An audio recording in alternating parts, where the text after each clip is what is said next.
ఉమ్మడి రాష్ట్ర ముఖ్యమంత్రి దివంగత డాక్టర్ వైఎస్ రాజశేఖర రెడ్డి గారు పలు సందర్భాల్లో ఒక మాట అనేవారు చంద్రబాబు నాయుడును ఉద్దేశించి. ప్రస్తుతం ఆంధ్రప్రదేశ్ ముఖ్యమంత్రి చంద్రబాబు నాయుడు నిజాలు మాట్లాడితే ఆయన తల 1000 ఒక్కలైతుందని మునిశాపం ఉన్నదని చెప్పేసి ఆయన ఎగతాళి చేసేవారు.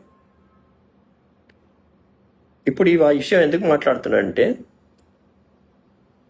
జాతీయ స్థాయిలో దేశ ప్రధాని నరేంద్ర మోదీ, రాష్ట్రంలో ముఖ్యమంత్రి రేవంత్ రెడ్డి గారు, వీరిద్దరి ప్రతి సందర్భంలోనూ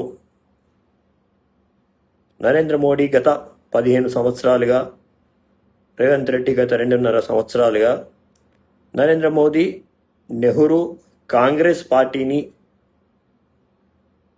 విమర్శిస్తుంటే, ఇక్కడ రాష్ట్రంలో ముఖ్యమంత్రి రేవంత్ రెడ్డి 2.5 సంవత్సరాలుగా సందర్భం, సమయం, సమావేశం ఏదైనా కానీ బీఆర్ఎస్ పార్టీని, ఆ పార్టీ అధ్యక్షుడు కె చంద్రశేఖరరావుని, ఆ తర్వాత నాయకులైనటువంటి కేటీఆర్, హరీష్ రావు, ఏ సందర్భంలో అయినా సరే వారిని విమర్శించడమే కాకుండా వ్యక్తిగతంగా దూషించడం కూడా జరుగుతున్నది.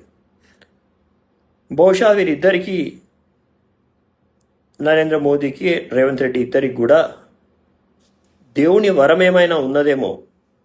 నరేంద్ర మోడీ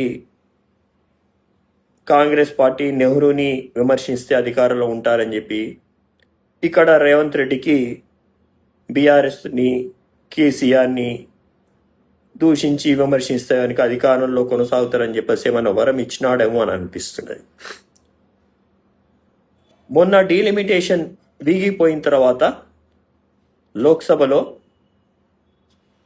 దేశ ప్రధాని నరేంద్ర మోదీ జాతిని ఉద్దేశించి ఒక వేదికను ఉపయోగించి మాట్లాడిన తీరు,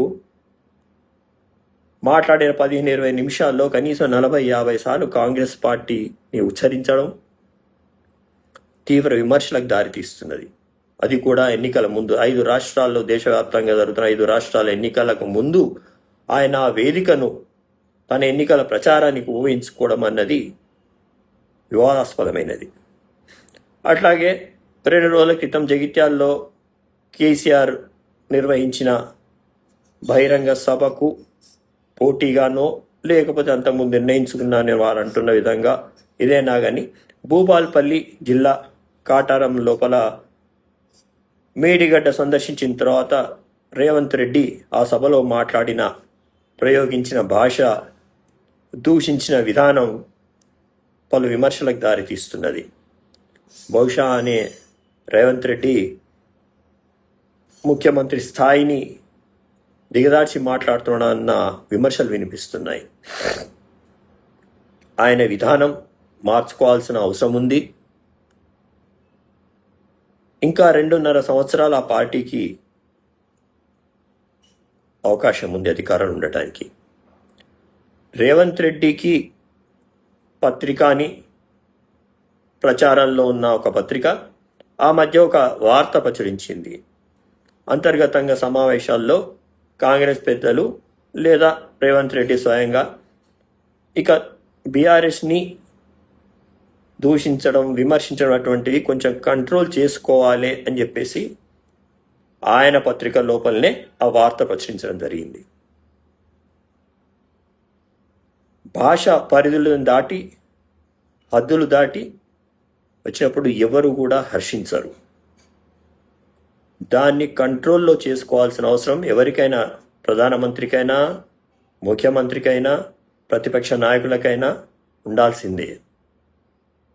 ఈ విషయాన్ని గుర్తించి ప్రజోపయోగకరమైన ప్రసంగాలు, ప్రజల కష్ట నష్టాలు, ప్రజలకు